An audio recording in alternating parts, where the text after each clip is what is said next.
एक घर का तस्वुर करें जो किसी मैगजीन के सरवरिक जैसा लगता हो। बिल्कुल परफेक्ट। हर चीज अपनी जगह पर, खूबसूरत, पुरसकून, लेकिन इस खामोशी में एक अजीब सा भारीपन है।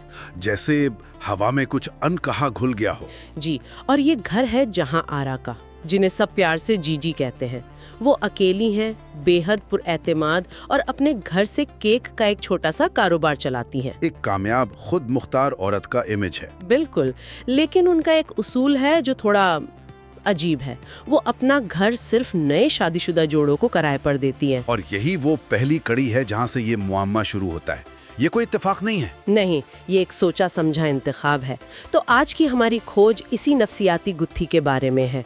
हम देखेंगे कि ये वाकयात बार बार क्यों दोहराए जाते हैं, जीजी के इरादे क्या हैं, और इस खूबसूरत दिखावे के नीचे क्या राज दफन है। और असल सवाल शायद ये है कि क्या जीजी महज एक बदला लेने वाली औरत हैं, या वो इस बात की अलामत हैं कि किस तरह तशद्दुद एक नस्ल से दूसरी नस्ल तक सफर करता है। बहुत गहरा सवाल है। ठीक है, तो आइए इस गुत्थी को सुलझाते हैं। और ये गुत्थी खुलना शुरू होती है पहले जोड़े ज़ीशान और ज़ारा की आमद से। जी, और जब वो इस घर में आते हैं तो उनके रिश्ते में पहले ही दरारें पड़ चुकी होती हैं। हाँ, वो एक कमजोर पोजीशन में है। ज़ारा हामिला है, जज्बाती तौर पर तन्हा महसूस कर रही है और अपनी शादी बचाने की बहुत कोशिश कर रही है। और ज़ीशान, वो जैसे किसी फरार की तलाश में है। बिल्कुल, और ये फरार इसे जीजी की सूरत में नजर आता है। आपने लफ्ज फरार इस्तेमाल किया और ये बहुत अहम है। देखें, जीजी बराह रास्त ज़ीशान को अपनी तरफ माइल नहीं करती। नहीं, वो ऐसा कुछ नहीं करती। वो सिर्फ एक मुतबादिल हकीकत पेश करती हैं। एक ऐसी दुनिया जहां जिम्मेदारियां नहीं हैं, सिर्फ तारीफ है, खूबसूरत खाने हैं, और एक ऐसी औरत है जो उसकी हर बात तवज्जो से सुनती है। वो एक ऐसा माहौल बनाती हैं जहां ज़ीशान की कमजोरियां खुद ब खुद सतह पर आ जाती हैं। वो एक तरह से कैटलिस्ट का काम करती हैं, जो तबाही के अमल को सिर्फ तेज कर देती हैं। और ये अमल बहुत बहुत आहिस्ता आहिस्ता होता है, यानी कि एक दिन में सब कुछ बदल गया। नहीं, बिल्कुल नहीं। पहले सिर्फ केक आते हैं, फिर तारीफ होती है, फिर हल्की फुल्की गुफ्तगू शुरू होती है। ज़ीशान को मतलब पता भी नहीं चलता कि कब वो इस जाल में फंसता चला जाता है। वो खुफिया फोन कॉल्स, घर देर से आना। जी, और ज़ारा की परेशानी को मुकम्मल तौर पर नजरअंदाज कर देना। ज़ारा उसे बार बार कहती है तुम बदल गए हो, लेकिन वो सुनने को तैयार ही नहीं। ये कितना क्लासिक है ना। जब कोई शख्स अपने आमाल का सामना नहीं करना चाहता तो वो इल्जाम दूसरे पर डाल देता है। सही। ज़ीशान के लिए ज़ारा एक नैगिंग वाइफ बन जाती है, क्योंकि वो उसे उसकी जिम्मेदारियों की याद दिलाती है, जबकि जीजी वो उसे वो सब कुछ देती हैं जो उसे अपनी बीवी से नहीं मिल रहा होता, या कम से कम उसे ऐसा लगता है। ये नफ्सियाती जोड़ तोड़ की एक बहुत ही आला किस्म है। बिल्कुल। यहाँ तक कि जब उनके बच्चे की पैदाइश होती है, एक ऐसा लम्हा जो किसी भी जोड़े को करीब ले आता है, तब भी कुछ नहीं बदलता। कुछ भी नहीं। ज़ीशान जज्बाती तौर पर गैर हाजिर रहता है। उसकी तवज्जो का मरकज अब भी जीजी हैं। उनकी शादी अंदर से पूरी तरह खोखली हो चुकी है। और इस मलबे के ऊपर जीजी खामोशी से खड़ी सब कुछ देख रही होती हैं। और फिर जब आपको लगता है कि शायद ये कहानी सिर्फ एक टूटे हुए जोड़े की थी, तो मंजर बदलता है। और दिल दहलाने वाली बात यह है कि मंजर बदलता है, लेकिन कहानी नहीं। जी, अब घर में आते हैं जुनैद और मायरा, एक नया जोड़ा। और ये जोड़ा तो एक ताज़ा हवा के झोंके की तरह है।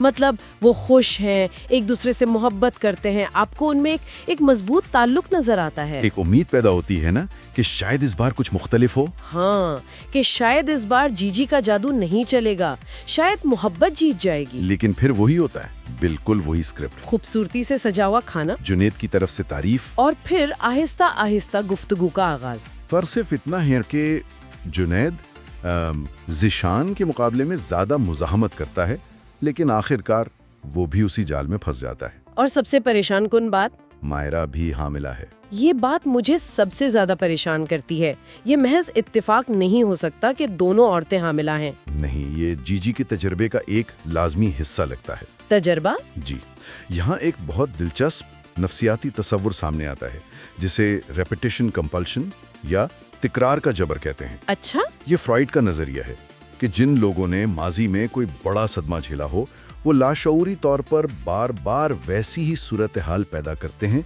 जिसने उन्हें तकलीफ दी थी, लेकिन वो ऐसा क्यों करेंगे? इस उम्मीद में कि इस बार वो नतीजा बदल कर उस पर काबू पा लेंगे। अगर हम इस नजरिए से देखें तो जीजी हर नए जोड़े के साथ अपने टूटे हुए रिश्ते को दोबारा जी रही हैं। वाह! लेकिन इस बार फर्क ये है कि वो बेबस शिकार नहीं है, बल्कि वो पूरी तरह कंट्रोल में है। वो कहानी की डायरेक्टर है। तो वो अपने माजी को दोहरा रही हैं ताकि उसे एक नया अंजाम दे सकें, एक ऐसा अंजाम जहां जीत उनकी हो। ये तो बहुत गहरी बात है। जी, और जीजी का ये सारा खेल सिर्फ उनकी शख्सियत तक महदूद नहीं है, उन्होंने इस घर को ही अपना एक हथियार बना लिया है ना? बिल्कुल। वो घर सिर्फ एक रहने की जगह नहीं, वो एक स्टेज है जिस पर ये ड्रामा खेला जा रहा है, और जीजी इसकी मालिक हैं। जगह जगह लगे हुए आईने, छुपे हुए कैमरे। ये सिर्फ निगरानी नहीं है, ये ताकत का खुला मुजाहिरा है। वो अपने किराएदारों को ये बता रही होती हैं कि तुम मेरी दुनिया में हो और यहाँ मेरे उसूल चलते हैं। तुम्हारी कोई भी हरकत मुझसे छुपी नहीं है। और इस निज़ाम को चलाने में उनके मुलाजमीन का भी अहम किरदार है। आसिया, जो उनकी अंधी वफादार है, और उसका शौहर आशिक, जो हर वक्त शक में मुब्तला रहता है। ये दोनों किरदार भी बहुत दिलचस्प हैं। आसिया जीजी को तकरीबन पूजती है, जबकि आशिक उनसे खौफजदा है और उन पर भरोसा नहीं करता। ये भी जीजी के कंट्रोल करने की सलाहियत को जाहिर करता है। उन्होंने अपने मुलाजमीन के दरमियान भी एक तवाजुन कायम रखा हुआ है, एक मुकम्मल वफादार और दूसरा शक करने वाला। सही। लेकिन फिर आसिया एक ऐसी गलती कर बैठती है जो इस पूरे तवाजुन को बिगाड़ देती है। जी, वो तहखाने के उस ममनुआ कमरे में चली जाती है, जिसके बारे में जीजी ने सख्ती से मना किया था। और इसके बाद जो होता है वो जीजी की शख्सियत का वो रुख दिखाता है जो अब तक हमने नहीं देखा था। उनका वो पुरसुकून, खूबसूरत नकाब एक लम्हे में उतर जाता है। ये इस ड्रामे का शायद सबसे अहम मोड़ है। जब जीजी को पता चलता है कि आसिया उस कमरे में गई थी, तो उनके अंदर से एक वहशी दरिंदा बाहर आता है। वो आसिया को बालों से पकड़कर घसीटती हैं, उसे मारती हैं, और तकरीबन उसका गला ही घोंट देती। वो सिर्फ तब रुकती हैं जब वो उसे जान से मारने की धमकी देती हैं। इस मंजर ने मुझे हिलाकर रख दिया था। इससे पहले तक उनका सारा खेल नफसियाती था। बिल्कुल। लेकिन यहाँ वो जिस्मानी तशद्दुद पर उतर आती हैं। यहाँ हम देखते हैं कि जब उनका नफसियाती कंट्रोल नाकाम होता है तो वो फौरन जिस्मानी तशद्दुद पर उतर आती हैं। ये एक क्लासिक नार्सिसिस्टिक ट्रेट है। अच्छा। जब उनका बनाया हुआ परफेक्ट इमेज, उनका कंट्रोल टूटता है तो वो उसे बचाने के लिए किसी भी हद तक जा सकती हैं। उनका गुस्सा सिर्फ आसिया के तजस्सुस पर नहीं, बल्कि उनकी अपनी कमजोरी के बेनकाब होने पर है। वो कमरा उनके माजी का राज है, और इस राज का फाश होना उनके लिए मौत के बराबर है। इस लम्हे के बाद ये कहानी सिर्फ जज्बाती खेल नहीं रहती, बल्कि जिंदगी और मौत का मामला बन जाती है। जी। और इसी दौरान एक और पुरस्कार कहानी भी चल रही है, पैसों की। हाँ, ये भी एक अहम पहलू है। जीशान के पास अचानक बहुत सारी नकदी आ जाती है। आशिक भी पैसों के लेन देन में मुलव्वस नजर आता है। ये पैसा कहाँ से आ रहा है ये वाज़ेह नहीं। ये भी जीजी के जाल का एक हिस्सा लगता है। वो सिर्फ जज्बात से नहीं खेलती, वो माली इन्हिसार को भी एक हथियार के तौर पर इस्तेमाल करती हैं, ताकि वो मर्द अपनी बीवियों से मजीद दूर हो जाएं। बिल्कुल। ये उनके मंसूबे का एक और हिस्सा है जो ये जाहिर करता है कि वो कितनी दूर की सोचती हैं। हर किरदार उनकी बिछाई हुई शतरंज का एक मोहरा है, और इस शतरंज की बिसात उनके अपने माजी में बिछाई गई थी। जी। वो फ्लैशबैक्स जो हमें बार बार दिखाए जाते हैं। हम देखते हैं कि उनकी शादी सरमत नामी एक शख्स से हुई थी, जो एक इंतहाई जालिम और मुतशद्दिद इंसान था। ये फ्लैशबैक सिर्फ पसे मंजर की कहानी नहीं है, ये जीजी के मौजूदा जहन की चाबी है। वो हमें बताते हैं कि ये खूबसूरत और कंट्रोल करने वाली औरत एक जमाने में कितनी बेबस और मजलूम थी। और सबसे अजियतनाक मंजर वो है जब वो हामिला थीं और सुरमत ने उन्हें बेदर्दी से लात मारी थी। एक ऐसा मंजर जिसे भुलाना मुश्किल है। ये तफसील जीजी के किरदार की बुनियाद है। ये हमें बताता है कि उन्होंने सिर्फ जिस्मानी तशद्दुद ही नहीं बर्दाश्त किया, बल्कि उन्होंने एक माँ बनने की खुशी भी खो दी। अब जरा जोड़ कर देखें, जिस तशद्दुद का वो शिकार हुई, अब वो उसी तशद्दुद को दूसरों पर आजमा रही हैं, लेकिन खामोश और खूबसूरत तरीकों से। वो खुद किसी को लात नहीं मारती। नहीं, लेकिन वो ऐसे हालात पैदा करती हैं जहां एक पूरा खानदान टूट जाता है, जहां एक हामिला औरत जज्बाती तौर पर तन्हा रह जाती है। ये वो ट्रॉमा है जो कभी भरा नहीं और अब नासूर बनकर उनके हर अमल से बाहर निकल रहा है। वो अपनी बेबसी को ताकत में बदल चुकी हैं। और ये एक बहुत ही खतरनाक तब्दीली है। और फिर एक और तफसील जो जहन को उलझा देती है। पहले जोड़े में ज़ारा के साबिक शौहर का नाम भी सरमद था। जी, ये बहुत अहम नुक्ता है। ये नाम 2 बार क्यों आया? ये सिर्फ इत्तेफाक तो नहीं हो सकता। बिल्कुल नहीं, इसकी कई तशरीहात हो सकती हैं। एक तो ये कि ये अलामती है। मतलब ये कि तारीख खुद को दोहरा रही है कि जालिम मर्द हर जगह मौजूद हैं, बस चेहरे बदल जाते हैं। और दूसरी ये हो सकती है कि जीजी अपने माजी के सदमे में इस कदर कैद हैं कि उन्हें हर मर्द में अपना जालिम शौहर सरमद ही नजर आता है। तो वो लाशऊरी तौर पर हर मर्द को उसी नजर से देखते हैं और उन्हें सजा देना चाहती हैं। मुमकिन है। तो इन सब को मिलाकर देखें तो जीजी का किरदार क्या बनता है? वो विलन है या मजलूम? लेकिन शायद ये सवाल ही गलत है। आपने बिल्कुल सही कहा। वो इन दोनों कैटेगरीज में फिट नहीं होती। वो एक ऐसी शख्सियत हैं जो तशद्दुद से पैदा हुई हैं। जी, वो इस बात की जिंदा मिसाल हैं कि जब एक मजलूम को ताकत मिलती है तो वो जालिम से भी ज्यादा खतरनाक हो सकता है। क्यों? क्योंकि वो जुल्म की नफ्सियात को अंदर से जानता है। लेकिन एक मिनट, क्या हम उनके माजी को उनके आमाल के लिए एक बहाना तो नहीं बना रहे हैं? क्या वो सीधे सादे अल्फाज में एक बुरी इंसान नहीं हो सकती जो दूसरों को तकलीफ में देखकर खुश होती है?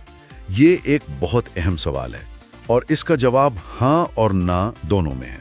अच्छा, देखें, यकीनन उनके आमाल नाकाबिल कबूल और तबाहकुन हैं। इन्हें किसी भी तरह से सही नहीं ठहराया जा सकता। लेकिन नफ्सियात हमें बुरे इंसान के लेबल से आगे देखने में मदद करती है। ये हमें समझाती है कि ऐसा रवैया बनता कैसे है। बिल्कुल। जीजी की कहानी हमें ये बताती है कि तशद्दुद सिर्फ एक वाकया नहीं होता, वो एक चक्कर है जो चलता रहता है। सरमद ने जो बीज बोया था, जीजी अब उसकी फसल काट रही हैं और उसे दूसरों में बांट रही हैं। तो उनके आमाल को समझना उन्हें माफ करना नहीं है। हरगिज नहीं, बल्कि उस अलमिये की गहराई को समझना है। तो असल मौमा ये नहीं है कि जीजी क्या कर रही हैं, बल्कि ये कि वो ऐसा क्यों कर रही हैं। और इस क्यों का जवाब बहुत पेचीदा और तकलीफदेह है। जी, और इसी इब्हाम में उस कहानी की असल कशिश है। वो खामोश और खूबसूरत तरीकों से तबाही लाती हैं और ये ख्याल ही बहुत खौफनाक है। उनके केक जितने मीठे हैं, उनके इरादे उतने ही कड़वे हैं। बिल्कुल। और कहानी हमें बहुत से सवालात के साथ छोड़ जाती है। इस ममनुआ कमरे में क्या राज है? पैसों का मामला कहाँ जाकर रुकेगा? और क्या जुनैद और मायरा उस जाल से निकल पाएंगे? ये वो सवालात हैं जिनके जवाब हमें आगे मिलेंगे शायद।